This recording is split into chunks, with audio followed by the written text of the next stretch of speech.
ಮಳೆ ಬಂದರೂ ಕಷ್ಟ, ಮಳೆ ಬರಲ್ದರೂ ಕಷ್ಟ. ಹೀಗಾಗಿ ರೈತರ ಪಾಡು ಪಡಬಾರದಂಥ ಕಷ್ಟ ಆಗಿದೆ ಎಂದು ಹೇಳ್ಬೋದು. ಏನು ಹಲವು ದಿನಗಳಿಂದ ಮಳೆ ಬಾರದರಿಂದ ರೈತರು ಆಗಿದೆ ಎಂದು ಹೇಳ್ಬೋದು. ಏನು ಹಲವು ದಿನಗಳಿಂದ ಮಳೆ ಬಾರದರಿಂದ ರೈತರು ಸಂಕಷ್ಟಕ್ಕೆ ಸಿಲುಕಿದ್ದರು.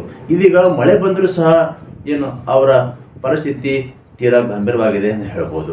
ಬಸವ ಕಲ್ಯಾಣ ತಾಲೂಕಿನ ಕೊಯ್ನೂರು ಗ್ರಾಮದಲ್ಲಿ ಕಳೆದ ರಾತ್ರಿ ಸುರಿದ ಭಾರಿ ಮಳೆಯಿಂದ ಸಂಪೂರ್ಣವಾಗಿ ಹೊಲ ಗದ್ದೆಗಳಲ್ಲಿ ನೀರು ತುಂಬಿದ್ದು ಸಂಪೂರ್ಣವಾಗಿ ಬೆಳೆ ನಾಶವಾಗಿದೆ.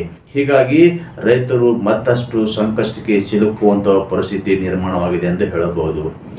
ಏನು ಬಿತ್ತಿದ ಬೆಳೆ ಏನು ಈಗಾಗಲೇ ಏನು 1.5 ತಿಂಗಳಿಂದ ಹಿಡಿದು 2 ತಿಂಗಳವರೆಗೆ ಏನು ಬೆಳೆ ಈಗ ತನ್ನ ಕೈಗೆ ಬರುವಂಥ ಪರಿಸ್ಥಿತಿಯಲ್ಲಿ ಇತ್ತು. ಹೀಗಾಗಿ ಈಗ ಮಳೆ ಬರಿಸಿಡಲಂತೆ ಅಪ್ಪಳಿಸಿದ್ದು ಏನು ಹೊಲ ಗದ್ದೆಗಳಲ್ಲಿ ಪೂರ್ತಿಯಾಗಿ ಬೆಳೆ ಇಲ್ಲದಂತೆ ಆಗಿದ್ದು ಬರಡು ಭೂಮಿಯಾಗಿ ಕಾಣತೊಡಗಿದೆ.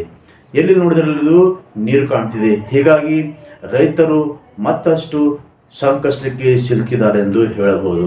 ಕಳೆದ ರಾತ್ರಿಯಿಂದ ಏನು 110 ಮಿಲಿಮೀಟರ್ ಮಳೆಯಷ್ಟು ಮಳೆ ಬಿದ್ದಿದ ಪರಿಣಾಮವಾಗಿ ಹೊಲ ಗದ್ದೆಗಳಲ್ಲಿ ಎಲ್ಲಿ ನೋಡಿದಷ್ಟು ನೀರು ಕಾಣತೊಡಗಿದೆ. ನಾವು ತೋರಿಸಿರುವ ಈ ದೃಶ್ಯಗಳು ತಾವು ನೋಡಬಹುದು ಎಷ್ಟು ಪ್ರಮಾಣದಲ್ಲಿ ಏನು ಮಳೆ ಬಿದ್ದಿದೆ. ಹೀಗಾಗಿ ಎಲ್ಲಿ ನೋಡಿದಲ್ಲಿ ನೀರು ಕಾಣ್ತಾ ಇದ್ದವು. ಮಳೆ ಏನು ಬೆಳೆಗಳಲ್ಲಿ ಸಂಪೂರ್ಣವಾಗಿ ನೀರು ನಿಂತಿದ್ದು, ಏನು ಮಳೆಯಿಂದ ಸಂಪೂರ್ಣವಾಗಿ ಏನು ಬೆಳೆಗಳು ಕೊಚ್ಚಿಕೊಂಡು ಹೋಗಿದ್ದವು. ಹೀಗಾಗಿ ರೈತರು ಒಂದು ರೀತಿ ಸಂಕಷ್ಟಕ್ಕೆ ಪಡುವಂಥ ಪರಿಸ್ಥಿತಿ ನಿರ್ಮಾಣವಾಗಿದೆ ಎಂದು ಹೇಳಬಹುದು.